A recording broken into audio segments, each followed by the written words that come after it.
کو بلا کے لاؤ. جب بلانے گئے تو رستے میں عورت پہ نظر پڑی. پہلی نظر تو معاف ہے لیکن دوبارہ دیکھ بیٹھے. دوبارہ نظر پڑی تو پریشان ہو گئے. خیال آیا میں نے تو خیانت کی اپنے نبی پاک سے.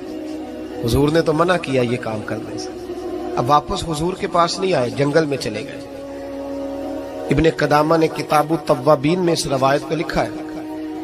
کہتے ہیں 40 دن وہ پہاڑوں میں روتے رہے کہ یا اللہ مجھ سے غلطی ہو گئی. کتنے دن؟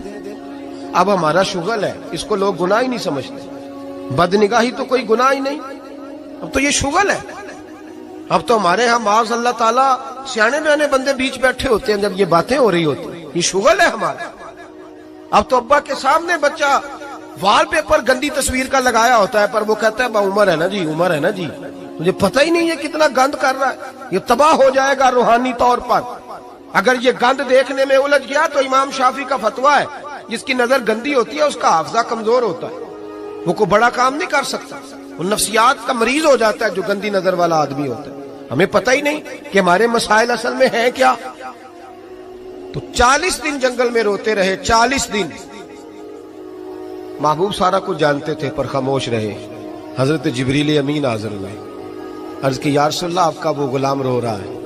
رب کہتا اسے بلا لے, میں نے اس کا گناہ معاف کر دیا ہے. تو نبی پاک صلی اللہ علیہ وسلم نے حضرت مولا علی شیر خدا اور جناب سلمان فارسی کو بھیجا, فرمایا فلاں جگہ ہے لے آؤ. کہتے ہیں جب ہم گئے تو دو پہاڑوں کے درمیان جناب سالبہ تڑپ کے رو رہے. ہمیں دیکھ کے اور روئے. کہنے لگے علی میرے بارے میں کوئی آیت تو نہیں نازل ہو گئی؟ تو کہا نہیں, چل حضور نے بلایا ہے. کہا اچھا حضور کہتے کیا تھے, فرماتے کیا تھے؟ کہا پتہ نہیں لیکن بلایا ہے.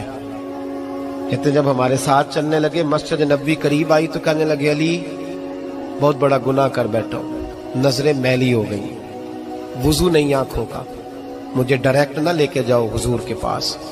جب نبی پاک نماز کی نیت باندھ لینا پھر میں جاؤں گا, میں پیچھے کھڑا ہو جاؤں گا حضور کے.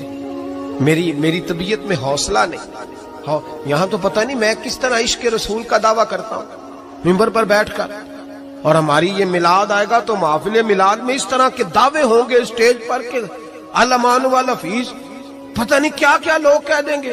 پتہ نہیں ہم کیا ہے اور ہم کیا کہہ رہے ہیں. من دانم کے من دانم, پتہ ہی نہیں اور کتنا بڑا دعویٰ کر دیا. کہ میرے اندر طاقت نہیں سامنا کر دے.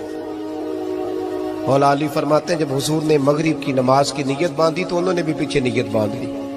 اتفاق کی بات یہ کہ حضور نے پہلی رکعت میں سورہ انفطار پڑھنی شروع کر دی. اذا السماء انفطرت واذا الكواكب انتصرت واذا البحار فجرت. کہتے ہیں جب محبوبی شاید